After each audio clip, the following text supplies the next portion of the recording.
The sky hung low over the prairie, thick with the kind of clouds that seemed too heavy to stay aloft. A dull wind dragged itself across the flatland, stirring up dust along the dry fence posts and brittle grass. The horizon stretched endless and gray, offering no shelter, no mercy. Cold seeped into the bones like regret. She stood at the edge of the barn, her arms wrapped around her middle, shawl fluttering in the wind like it wanted to escape her. Dirt streaked her skirt. A strand of hair clung to her lip, salt from sweat or tears. She didn't know anymore. Her eyes stayed fixed on the trail that led west, where the wagon had disappeared hours ago, where her brother had gone with the last mule and no promise to return. The baby was crying again. Not the hungry cry, but the restless kind that said he felt it too, whatever storm had come that took his father and now everything else. She didn't move. Couldn't. Fear had locked her in place, not loud and sudden, but slow and smothering, like snow sealing a door shut through the night. Her name was Anna Lee Wilcox, though she hadn't heard anyone speak it with kindness since the funeral. Just 3 weeks ago, her husband's chest had given out, breath by breath, until his hands slipped from hers. He was 34. She hadn't slept a full night since. The wind picked up, caught the edge of the open barn door, and slammed it against the frame. The sound made her flinch. Still, she didn't go inside. She watched the road. Hoofbeats. At first, she thought it was the wind again, playing games. Then they grew louder. 4 hooves, steady, unhurried, not a wagon, a rider. She stepped forward, uncertain whether to hide or stand her ground. But her legs didn't work quite right. A dull ache shot through her thighs from the cold and too many nights spent sleeping on the floorboards with the baby in her arms. The horse came into view slow, as if it knew not to scare her, chestnut-colored, with a white streak along its face, and on its back sat a man with a rifle slung across his back and dust on his coat. His hat was pulled low, and he didn't say anything at first, just reined the horse in and looked at her. His eyes were calm, steady, blue, maybe, or gray, hard to tell under the sky. She didn't speak, she didn't move. He dismounted like he'd done it 1,000 times, boots hitting the ground soft for a man his size. The wind carried the scent of horse, tobacco, and something like pine. "I won't let anything happen to you," he said. That was all. She blinked. Once, twice. The wind caught the corner of her shawl again, and she let it go. Let it flutter out into the yard like a white flag, like a surrender. Behind her, the baby wailed. The man didn't flinch. She turned without a word and walked into the house. The door hung crooked on its hinges. One window was broken, patched with old canvas. The fire had long gone out. She crouched and lifted the child, pressing him into her chest until his cries dulled into hiccups. Her hand trembled against the back of his neck. The man stepped in after her. He took off his hat. His voice was quiet when he asked, "You got water?" She shook her head. He nodded once, then stepped back outside. She sank into the corner near the hearth, clutching her son so tight he squirmed. Still, she didn't let go. Outside, the horse snorted. She heard the pump groan, the rattle of a bucket handle. Then the door creaked open, and he stepped back inside with a tin cup in hand. He didn't hand it to her, just set it near the fire pit and moved to the stove, opening the door and checking inside like he lived there. "Stove solid. Got wood?" She nodded. "Good. I'll split it." Still, no questions. No pity in his voice. No remarks about the child or the way she'd nearly frozen on her feet.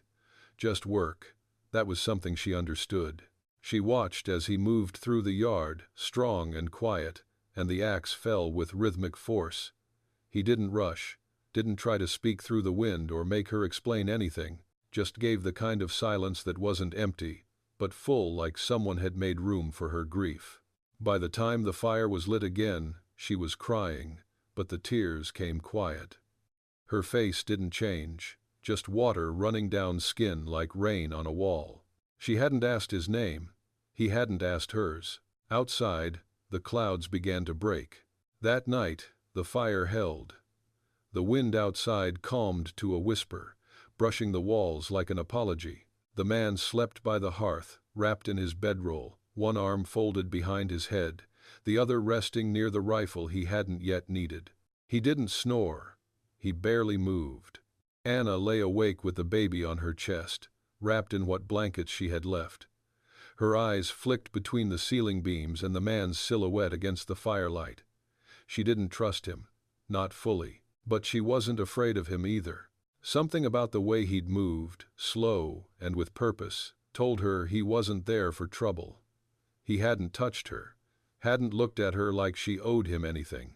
In the dark, she whispered her son's name, Caleb, a name her husband had picked after an uncle who died building the railroad out near Gunnison. A good name, sturdy and simple. Her voice caught when she said it, the sound too soft to wake the man, but enough to shake something loose inside her.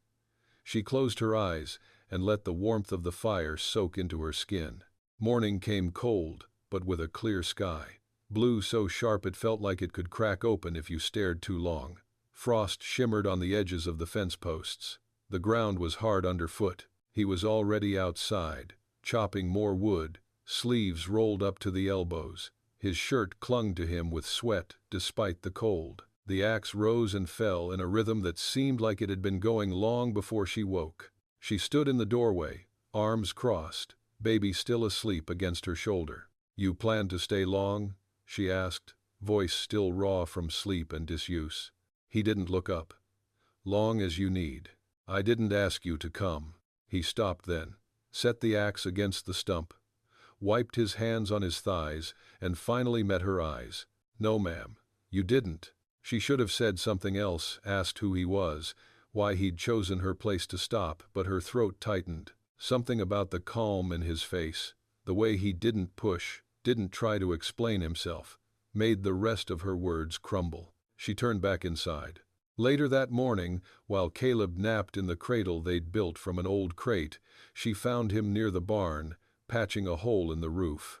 She brought him a plate of cornmeal biscuits, cold, but better than nothing. He took it with a quiet thank you, sat on an overturned bucket to eat. She stood a few feet away, arms crossed again. The habit had become second nature since Will died. "You a cowboy?" He nodded once. "Of sorts. Got a name?" He looked at her a moment before saying, "Levi." She waited for more. There was none. He didn't ask for hers. Maybe he already knew. Maybe he didn't care. Instead, he said, "Barn roof will hold another winter now, but the well's running shallow. You'll need to dig deeper or haul from the creek come spring. You speak like you're staying." "I speak like I know land." That silenced her. He finished the biscuit in 2 bites, stood and picked up his tools. No smile, no small talk, just steadiness, like he was made of the same stuff as the hills in the distance, quiet, unmoved, watching everything. She began to notice small things. The way he moved around the baby with care, never stepping too loud or too close. The way he slept with one ear always open, a man used to waking fast. And the way he avoided the mirror above the hearth, as if there was something there he didn't want to see. On the 3rd day, she caught him watching the horizon. He did that often, stood still as stone, eyes fixed on the road west, like he expected something to come out of it. "Expecting someone?" she asked. He shook his head. "You run from something?" A pause. He met her gaze, and for the first time, something in him shifted. A flicker of pain, maybe guilt. "No, just not ready to stop running yet." She nodded. Didn't press. She understood that kind of silence. That night, she left the door unlatched. Subscribe, and let the fire of these stories keep your spirit warm. The wind changed that night. It came down from the north, colder, cleaner, the kind of wind that cleared the last leaves from the trees and warned the earth to harden itself. Inside the cabin, the fire held steady, but the cold still crept into the corners, like an old memory. Levi stayed near the hearth, mending a broken hinge with the small tools he'd kept wrapped in oiled cloth. Anna sat at the table, mending socks with fingers that had grown calloused from years of work. Caleb slept in the crate beside the stove, one tiny hand curled into a fist near his cheek. Levi didn't speak much, but he wasn't quiet the way some men were hiding something, waiting to strike. His silence was different, clean. It asked nothing, promised little, but it let her breathe. "You got people?" she asked, not looking up from her stitching. His hands paused, just for a second. Then he went back to turning the hinge in his palm. "Had a brother. Died in Abilene. No kin left." "How?" He took a breath, let it out slow. "Whiskey. Cards. A man with more bullets than brains." Anna didn't respond right away. The thread in her hand slipped, and she rethreaded it. "Sorry," she said, though she wasn't sure why. "Don't be." He knew what kind of life he chose. "You didn't?" He glanced at her then, his face unreadable, but his eyes held something, not sharp, not angry, just worn. "I tried something else once. Didn't stick." She nodded. "What was it?" "Teaching. Mathematics, if you can believe it." She let out a sound between a laugh and a cough. "No." He gave a slow smile, the first real one she'd seen. It made his whole face change, younger somehow. Sadder, too. "Well," he said, "turns out cattle don't argue with you the way boys in a schoolhouse do." "Neither do babies," she added, looking at Caleb. He nodded. "That's something." A log shifted in the stove, sending up a brief crackle of sparks behind the iron door. She glanced out the window. No lights, no riders, just dark fields and the faint shape of the barn in the distance. "I dreamed about Will last night," she said, surprising herself. Levi said nothing. "He was fixing the gate," she continued. "Same one you fixed yesterday. I told him it was going to fall. He just smiled at me like I was the fool.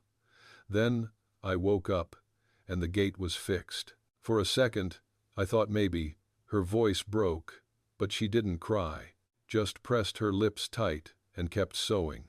Levi looked at her. "Not hard, not soft, just steady." "He wouldn't want you starving out here alone," he said. "No, he wouldn't." She tied off the stitch, laid the sock flat, and stared at it like it might offer a way forward. They sat in quiet for a long while after that. The baby stirred, whimpered, then settled again. She stood, stretched, and walked to the door. Opened it just enough to let the air in, crisp and sharp. The stars above were clear and unblinking, the moon hanging like a blade over the hills. She didn't turn around when she asked, "You staying through winter?" His chair scraped the floor as he stood. He walked up beside her, not too close, just near enough to share the view. "You want me to?" She didn't answer right away. The wind tugged at her hair, and she pushed it behind her ear. "There's more wood to split, fence needs shoring up. Chickens keep disappearing, foxes, maybe. I could use the help." He nodded. "I'll stay." She looked at him then. Not with trust yet, but with something close. The beginning of it, maybe. Not hope exactly, but the shape of something hope could grow into. "Good," she said, and shut the door. He banked the fire while she lay with Caleb. The baby stirred once, then went still again, lulled by the warmth and the sound of quiet things being taken care of. Before the flames died down completely, Levi set his rifle by the door and sat on the floor with his back to the wall, watching the fire, watching nothing, like a man who had learned to keep watch without needing to be asked. Outside, the night settled deeper, and for the first time in a long while, Anna slept without waking. By mid-December, snow came in long, drifting sighs. It didn't storm, just settled in layers, slow and stubborn, until the world turned pale and hushed. The sky lost its color. The wind carried the scent of frozen wood and distant pine. All around them, the land seemed paused, waiting for something to come back, or perhaps to never return. Anna rose before light most days. She moved quiet through the cabin, building the fire back from its last embers, boiling water, grinding what little coffee remained. Caleb's cheeks had gone rosy with cold, but he didn't cry much anymore. He watched the fire the way his father had, quiet, curious, like it meant more than heat. Levi had begun to mend things she'd long stopped seeing. The latch on the barn door, the sag in the porch step, the loose slat in the chicken coop. He never asked where things went, just fixed them when he found them broken. He didn't fill the silence either. When they spoke, it was useful talk, weather, feed, fox tracks near the smokehouse. But sometimes, she caught him looking at her when he thought she wouldn't notice. Not with want, but with recognition. Like he saw something in her he hadn't expected to find. One morning, she brought out his coat from the back of the closet. Will's old one. Dark wool, worn at the cuffs, but warm. She held it out to him. "You'll freeze in that canvas thing." Levi looked at it, then at her. He took the coat without a word, nodding his thanks. Later that day, she found a pile of split wood stacked higher than the window. A quiet kind of return. The days grew tighter around them, shorter light, longer nights. Snow piled against the barn doors, and the pump froze twice. Levi showed her how to prime it with hot water, his hands bare against the metal, red from cold. "You ever married?" she asked one night, while Caleb slept between them on a blanket near the fire. Levi stared into the flames. "No." "Ever come close?" He was quiet a long time, then he said, "I asked once, years back. She said yes, then she said no." "Why?" He took a deep breath. "I wasn't enough." She waited for more, but he didn't offer it. Just went on watching the fire like he didn't expect anything better than that. "Will used to disappear sometimes," she said, almost to herself. "Into the barn, or out to the hills to hunt. He'd come back with something for the table and that'd be the end of it. I used to think that was how men were. Quiet, half here, half somewhere else." Levi glanced at her then. "He loved you?" "Yes," she said, best he knew how. The baby stirred. Anna reached out, tucked the blanket tighter around him. "You don't have to fix everything, you know," she said. Levi looked at her, puzzled. She met his eyes. "The barn, the roof, the fence. You don't owe me anything." "I know," he said. "Then why?" His voice was low. "Because I can. And because no one ever stayed for me." The room went still. Outside, wind moved through the trees in slow, rustling waves. Anna crossed her arms, rubbing warmth back into her skin. Her throat felt thick, but she swallowed it down. "Maybe you don't have to run anymore," she said. He didn't answer. Just sat there in the firelight, coat draped over his shoulders, his hands folded like a prayer he didn't know how to say. That night, when she climbed into bed, she left space on the other side, a silent offering. He didn't take it. Not yet. But the door was unlocked. And he didn't sleep with his boots on. The thaw came sudden, like a breath held too long finally let go. It started with the drip of snowmelt from the eaves, slow and steady, then the hard crust of white began to soften, turning the yard into thick, wet mud. The sky turned a pale blue. And birds returned in pairs, calling across the field like they'd been gone only a day. Anna stood at the edge of the porch, boots sunk into the soft ground, arms folded as she watched Levi hitch the old mare to the sled.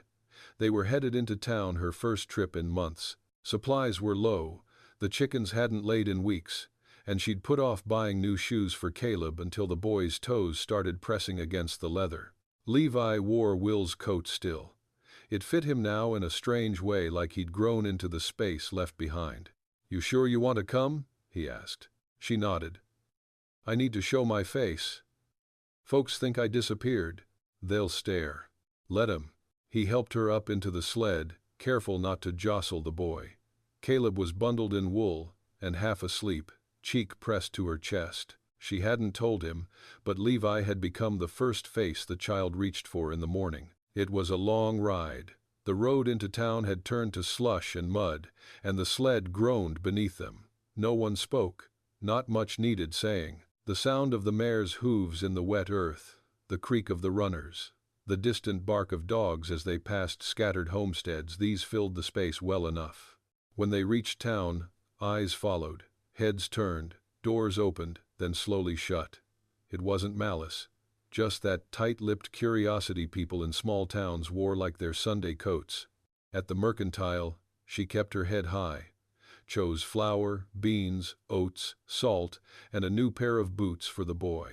Levi said little, but stood close enough that no one mistook her for a woman without protection. When the shopkeeper hesitated at the counter, glancing between her and the man beside her, Anna met his gaze flat on. "Put it on Wilcox Credit," she said. He nodded and packed the goods. Outside, she took a breath she hadn't realized she'd been holding. Her shoulders ached from how long she'd kept them squared. "You were right," she said, climbing back into the sled. They stared. Levi gave a slight nod. "You didn't blink." Back at the homestead, the light had changed. Warmer, softer. The ground was still wet, but the frost had left the windows. Chickens began scratching in the thawed patches of dirt. Something about it made her chest ache, like life had waited patiently for her to return. Later that week, they repaired the chicken wire. Anna held the posts steady while Levi tightened the mesh. She'd taken to working beside him now, not just watching from the doorway. Her hands had grown strong again, her legs steady. "You ever think about staying in one place?" she asked, voice low. He leaned on the shovel, wiping his brow with his sleeve. "Sometimes." "What stops you?" He looked at her a long moment. "Don't always believe I deserve it." She stepped closer, the distance between them no longer wide. "That's a lie someone told you. Or something you told yourself." He watched her, unsure. She reached out then, slow, certain, and rested her hand on his chest. "Just for a moment. You're not the only one who's been left," she said. "But you stayed. That matters." That night, he didn't sleep by the door. He climbed into the bed, careful not to wake the child, careful not to presume. They lay shoulder to shoulder, silent in the dark. She didn't turn to him, but she didn't pull away either. In the morning, the world was the same, and yet, it wasn't. She made coffee. He held the baby while she dressed. The sky stretched wide over them, the hills softening into green. Later, while fixing the fence line, Levi paused, looked west. "You think it's over?" he asked. Anna followed his gaze. "What?" "The running, the waiting." She reached for another rail, held it steady. "I think it's beginning." Spring came slow, like someone wounded, testing each step. The creek behind the house unfroze by inches, revealing its cold, restless water beneath sheets of broken ice. Grass pushed through the thawed earth in soft, stubborn blades, and the wind changed its voice from warning to whisper. Anna moved differently now. Not fast, but with purpose. Her hands no longer trembled when she picked up the axe or filled the bucket at the well. Some days she still woke before dawn with the weight of dreams she couldn't name. But when she opened her eyes and saw the shape of Levi near the hearth, or Caleb's small hand reaching for hers, something inside her held. Levi spent his mornings walking the fence line. He'd taken to carving things, small wooden animals, shapes of birds, a horse with crooked legs that Caleb clung to every night. Anna found them tucked in strange places, the windowsill, the cradle, balanced carefully on the stove. One evening, she watched him from the porch. He stood beside the corral, staring out toward the ridgeline, hat in hand. The wind lifted his hair. He looked younger out there, like time hadn't touched him so hard. "You miss the trail?" she asked from the steps. He didn't look over. "Some parts." "Which parts?" "The quiet between towns, the way no one expects anything from you." She stepped down, joining him at the fence. "I don't expect anything." "I know." They stood side by side, the scent of earth and ash in the air. "But I do wonder sometimes," she added, "when you leave, will you tell me first, or just go?" He turned then, his face unreadable. "I'm not leaving." She searched his eyes for hesitation, found none. "I stayed longer than I meant to," he said. "Then longer still. And now." He looked toward the cabin, the smoke rising from the chimney, the chickens pecking near the shed. "Now I don't see the point in going." She didn't speak, didn't need to. He reached for her hand, slow. His fingers were rough, scarred, but warm. She let him hold it, let herself lean, just a little, into him. That night, they made love for the first time. Not rushed, not desperate, just quiet, steady, like they were stitching something back together that had come apart long before they'd ever met. She cried once, not from pain or sadness, but from how gentle he was, how careful. After, he held her without speaking. She traced the scar on his shoulder, the one shaped like a half-moon. He didn't explain it. She didn't ask. The next morning, he shaved for the first time since arriving, wore the clean shirt she'd mended. She watched from the doorway as he hitched the wagon. "Where are you going?" she asked. "Courthouse in town." Her breath caught. "Why?" He climbed into the seat, reins loose in his hands. "To make sure Caleb's name's protected. To buy the deed outright. Your brother didn't sign it over proper." She stared. "You don't have to." "I want to," he said, looking down at her. "I believe in what we're building here." She didn't speak, just reached up, laid her palm against his thigh. "I'll be back by dusk," he said. "I'll have supper waiting." As he rode away, she stood in the yard, arms crossed, sunlight on her face. Later, she found the bird he'd carved tucked into the windowsill. Its wings outstretched, carved with care, but not perfection. Like something still learning how to fly. The sky turned gold by the time the wagon returned.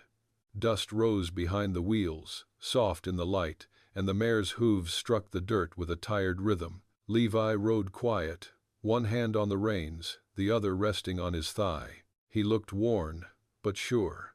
The way a man looks when he's walked through something and come out the other side. Anna stepped off the porch as he pulled in.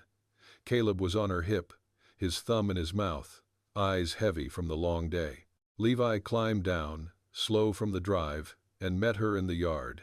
"It's done," he said, handing her the folded paper. "Deed's in your name now. No one can touch it."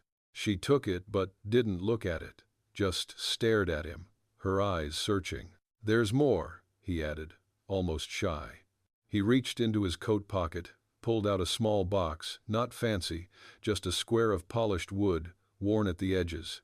He opened it. Inside, a ring, simple, no stone, just a thin band of gold, etched with a quiet pattern like wind in wheat. Her breath caught.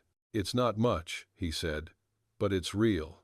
She didn't speak, just looked at him, then at the ring, then at Caleb, who was watching, like he somehow understood. Levi cleared his throat. "I don't want to leave. I don't want you to be alone. I'd like to raise him with you, if you'll have me."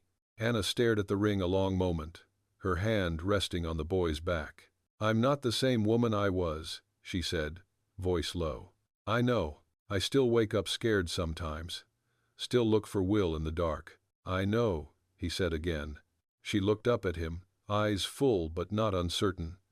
"But I'm not waiting for him anymore." Levi didn't smile, just reached out, took her hand slow, and slipped the ring onto her finger. It slid into place like it had waited for her. Inside, supper went cold on the stove. Neither of them cared. That night, she didn't sleep with her back to him. She curled into the space beneath his arm, her face at his chest, his heartbeat steady beneath her ear. Caleb slept in the cradle beside them, one small hand reaching out in his dreams. The days that followed moved like water. Clear, steady, not without trouble. Fences still broke, foxes still came, and storms still rolled over the hills like threats, but the cabin no longer echoed. It breathed, laughed, even. Levi plowed the small field out back, tilling earth that had gone untouched since Will fell sick. Anna helped, her palms blistered, but she didn't complain. The ache was honest. It felt like living. They built a new henhouse together, sturdier, with a roof that wouldn't sag by winter. They set aside a room for Caleb, painted the walls with leftover lime, and tacked up a strip of blue calico for a curtain. On Sundays, they took the wagon into town. Folks still stared, but now some tipped their hats. A few women nodded. One brought a pie. In May, wildflowers bloomed along the edge of the field. Anna picked a handful and tucked them into a jar by the window.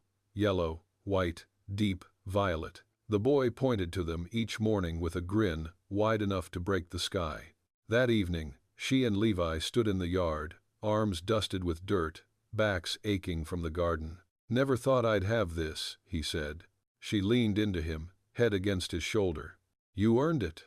"No," he said. "We did." Behind them, the house glowed with lamplight. Inside, Caleb's laughter rang out, chasing shadows from the corners. A life had begun here, not loud, not sudden, just strong and real. Anna looked at the horizon, where the sun bled into the earth. Then at her hands, at the ring, at the soil beneath her nails. Home, she thought. Not what she'd lost, but what she'd found. Subscribe and carry this fire with you, through the dust, through the silence, into the next tale.